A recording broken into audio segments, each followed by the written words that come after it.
Tom. Welcome to a brand new week. It's actually Saturday. I didn't think week started off kind of like how they're sort of usually starting off at this point. Or I was just kind of feeling down, didn't really want to do much. Puppy butt.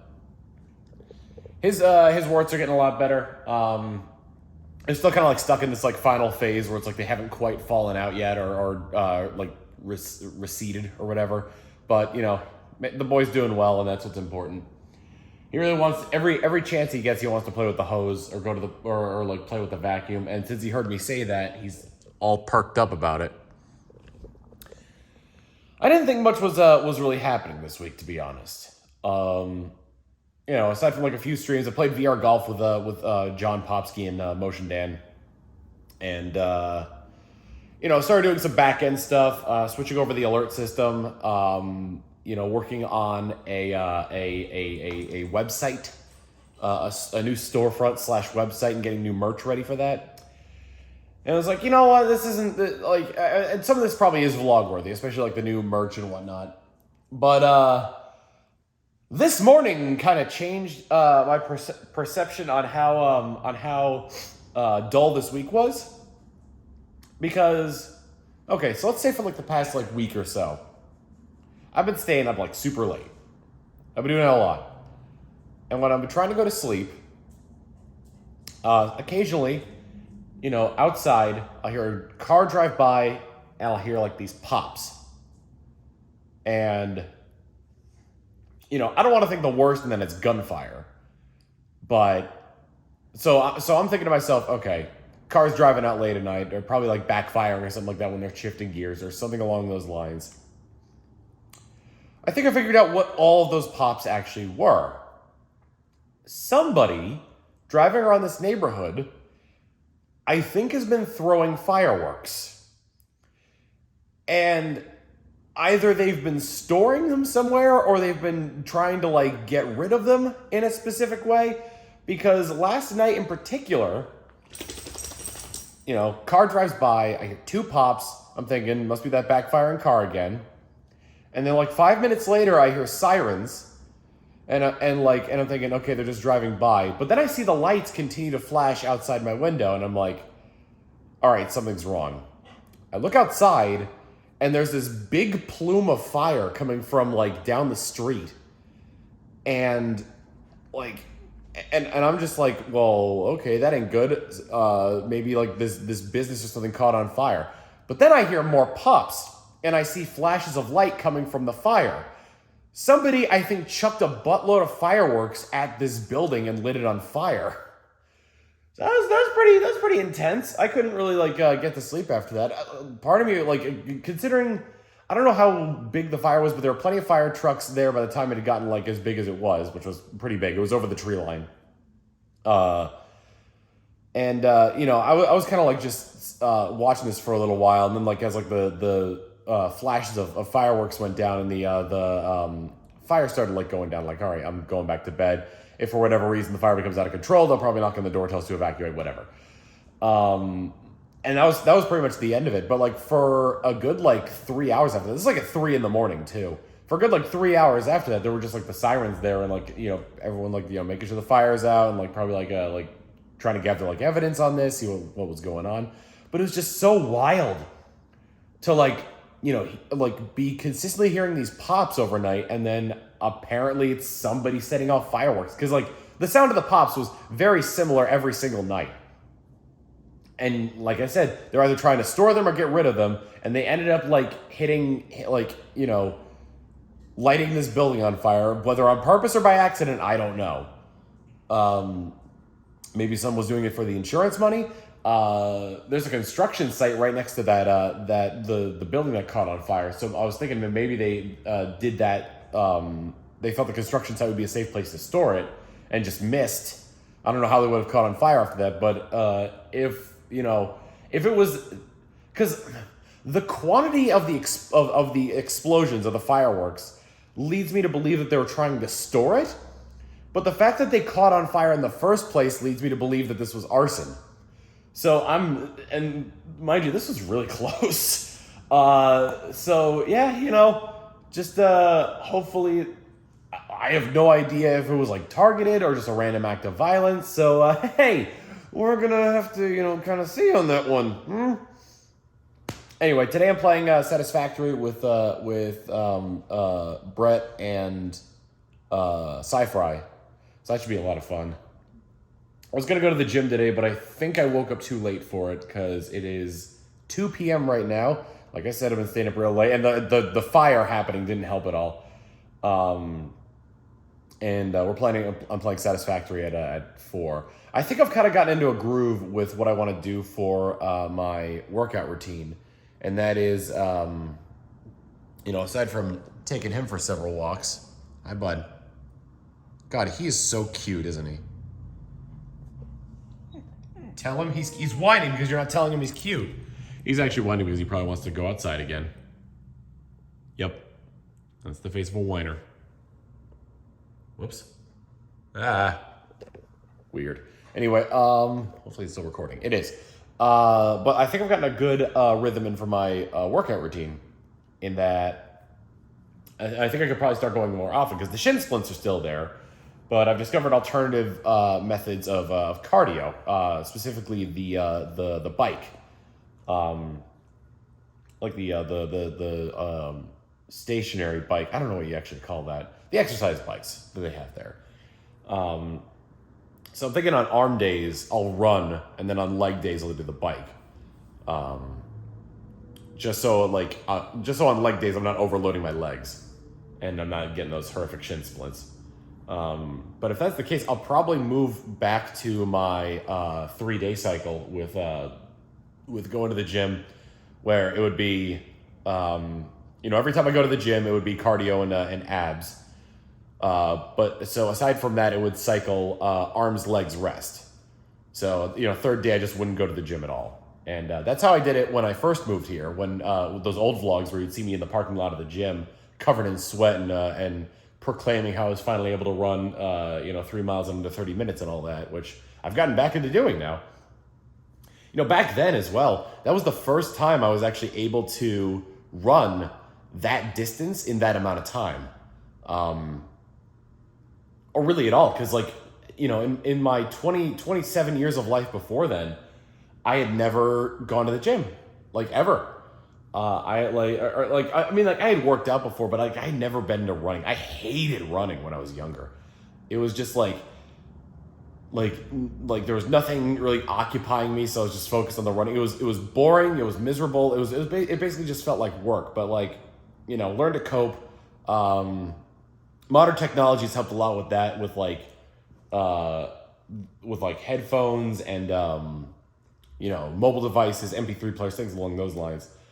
Been able to listen to podcasts or listen to music or just listen to Let's Play videos, things along those lines. So if you're having trouble kind of getting into running, maybe think of or even I don't know, if you let me rephrase this. If you want to get into running and you're having trouble getting into it, my suggestion is to try to find other ways to occupy yourself, or try to find ways to pump you up.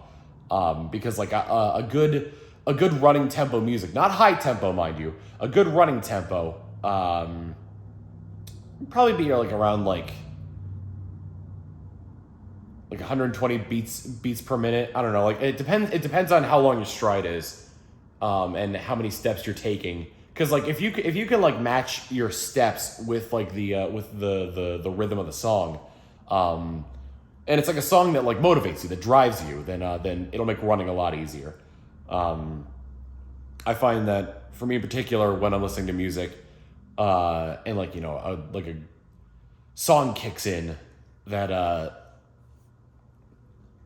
song kicks in that with a driving beat and whatnot, I find myself getting my second wind a lot faster, and the endorphins release, and I just feel good while I'm running. So something to consider.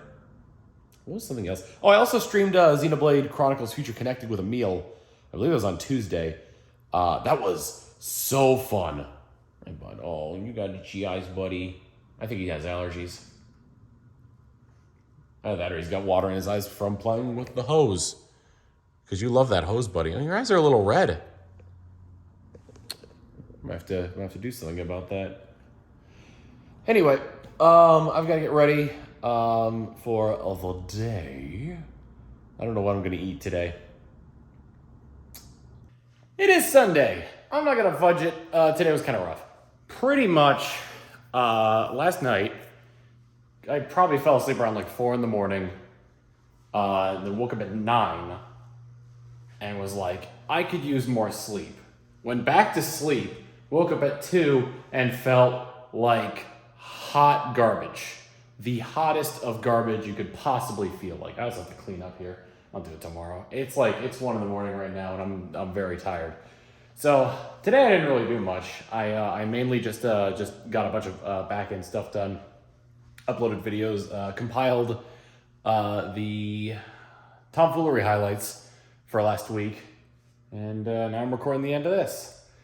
Manatee, I've noticed, has been throwing up more and more recently, but in his vomit, I'm noticing like chunks of like the bones that he chews on, and I wasn't expecting him to eat those, but lo and behold, he is. In some regards, that dog is very smart. In other regards, he's dumb as a brick.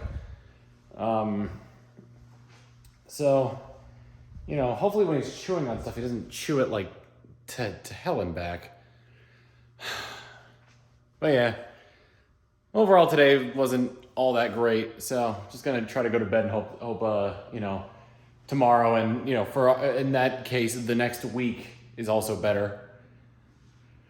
But yeah, that's pretty much all I've got. I'm trying to think of what else I kind of like did today.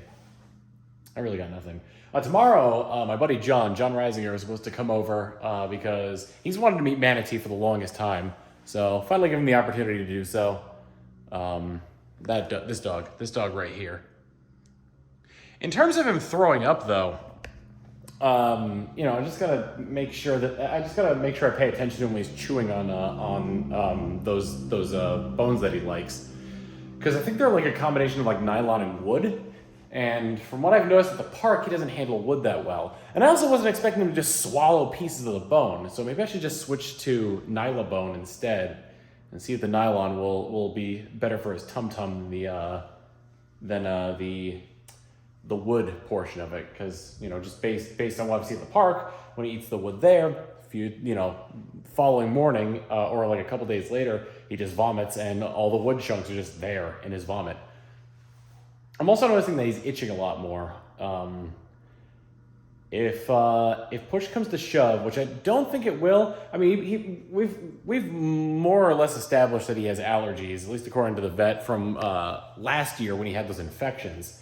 So I think he just has a bit of allergies. But also, he hasn't been groomed in the amount of time that I usually get him groomed. It'll be over 2 months now since I've gotten him groomed last, and usually I have them give him the it's like a special oatmeal shampoo, which is, you know, good for the skin. So it's definitely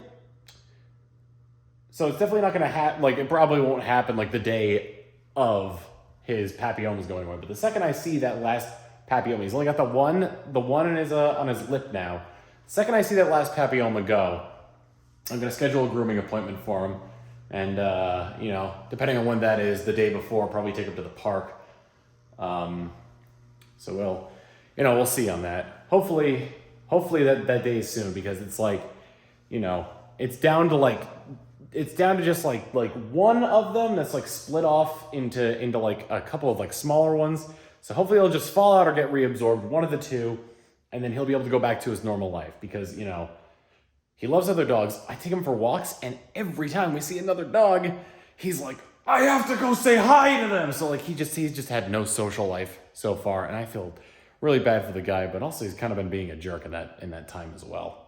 So hopefully things will go a little bit better for the little guy, and hopefully things will go a little bit better for me as well as next week progresses, because I'm planning on going to bed right now, and hopefully I'll wake up in the morning refreshed, relaxed, and ready to go. I need to get back to the gym as well, because I have not been in about half a week. Which isn't like the worst thing in the world, but keeping a routine is probably beneficial. If I could, like, ideally, I would want to be getting up at around like 8 or 9. going to the gym then, coming home at around like maybe like 11, 11:30 or 12, 11 or 12, have lunch, have my protein, take Manatee to the park, come home, get to work. That would be like the ideal like work week schedule for me. For the days that I am working out and for the days that I would like stream or do content creation. Because there are going to be days where I'm not doing that, and it would be fine in that regard. But having a set routine with time to do things outside of like what I normally do would be phenomenal. But anyway, thank you all so much for watching.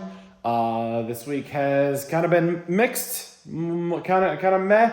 Kind of the like hard time sleeping, plus just a lot of negativity in the world, and I need to stop going on Reddit because usually when I go to Reddit. The reason I go to Reddit is for like funny memes and all that jazz. But when the top of like when the top of everything, including like the comedy stuff, is like how the world's going to shit, that can get to you. So gotta try to stay off Reddit for a while. But I'll see you all in the next week, and hopefully Manatee will be. Hopefully by the end of next week, Manatee will be completely over his papillomas. See you all then. Later.